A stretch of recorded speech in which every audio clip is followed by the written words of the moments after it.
Hello students, CBSE की तरफ से आप लोगों के लिए बहुत इंपॉर्टेंट खबर निकल के आ रही है। खबर क्या है उसकी बात हम लोग कर लेते हैं। बेसिकली जो ये इंपॉर्टेंट न्यूज है, ये 9th 10th 11th और 12th के जितने भी स्टूडेंट्स हैं, या फिर हम लोग बोले जो 10th और 12th के स्टूडेंट्स जो बोर्ड एग्जाम दे रहे हैं, उनके लिए बहुत इंपॉर्टेंट है। क्योंकि सीबीएसई प्लान कर रहा है कि वो न्यू जो एजुकेशन पॉलिसी है आप लोगों की, उसको इंप्लीमेंट करने की। तो क्या ये इस साल से हो सकता है, उसी पर मैं आप लोगों से बात करने वाला हूं। तो देखिए, क्या हमारी जो प्रेजेंट एजुकेशन पॉलिसी है वो क्या कहती है।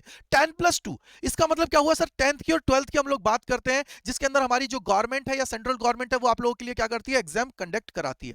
तो चलिए जान लेते हैं जो हमारी न्यू एजुकेशन पॉलिसी है आप लोगों की 2020, वो क्या कहती है। तो आप लोगों का जो अब न्यू सिस्टम होने वाला है, वो होने वाला है 5+3+3+4 का सिस्टम। यानी कि सर इसके अंदर 5 साल 3 साल 3 साल और 4 साल का ये इंप्लीमेंटेशन किया जाएगा। सबसे पहले जो 5 साल आप लोगों के स्टार्टिंग होने वाले हैं, वो आप लोगों के जो फाउंडेशनल क्लासेस जो होती हैं, जो आप लोगों की फाउंडेशनल स्टेज होती है, जहां पे आप लोगों को फाउंडेशन की जरूरत होती है, उनके अंदर इसको दिया गया है। यानी कि सर ये जो हमारी एज 3 to 8 की एज है, उसके अंदर ये चीजें होने वाली है। कैसे कि इसके अंदर हमारी जो क्लासेस होंगी वो कौन सी होंगी, या तो हम लोग प्री स्कूल के अंदर हो, या क्लास 1 और क्लास 2, इनकी बात हम लोग इसके अंदर करने वाले हैं, राइट।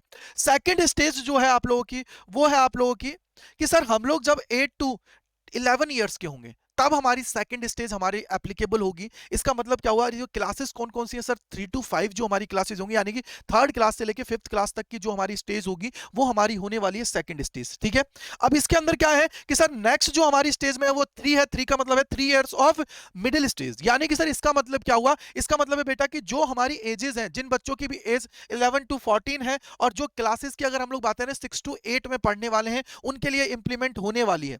इसके बाद में आप लोगों की है 4 ईयर्स ऑफ सेकेंडरी स्टेज। यानी कि सेकेंडरी स्टेज आप लोगों के लिए बहुत इंपॉर्टेंट है। जितने भी 9 to 12 के बच्चे हैं उनके लिए कैसे, देखिए 4 एज 14 to 18 और 4 क्लासेस 9 to 12, यह आप लोगों की होने वाली है। इसके अंदर क्या बोला गया है, this stage will cover 2 phases, class 9 to 10th and 11th और 12th। Concepts will be covered in greater depth in this stage. यानी कि सर बेसिकली क्या मतलब हुआ, बेसिकली बेटा इसका मतलब यह है कि सर 9 to 12 तक के अगर आप लोगों के एग्जाम हो रहे हैं, इनमें क्या होगा कि आप लोगों के जो एग्जाम्स होंगे वो सेमेस्टर वाइज किए जाएंगे, और आप लोगों को जो फाइनल मार्कशीट मिलेगी वो 12th के बाद कंप्लीट मिलेगी। यानी कि सर उसके अंदर 9th के भी मार्क्स होंगे, 10th के भी होंगे, 11th के भी होंगे, 12th के भी होंगे। तो ये आप लोगों के स्टेज वाइज उन्होंने इसको क्या किया है, कवर्ड कर दिया है। और हो सकता है सीबीएसई इस साल इसको कोशिश कर रही है कि या तो इस साल इसको इंप्लीमेंट कर दे, नहीं तो जो भी आप लोगों के लिए अपडेट आएगी उसको लेके मैं आप लोगों के सामने आ जाऊंगा। तो इसी प्रकार की अपडेट्स के लिए जुड़े रहिए अड्डा 24/7 स्कूल चैनल के साथ।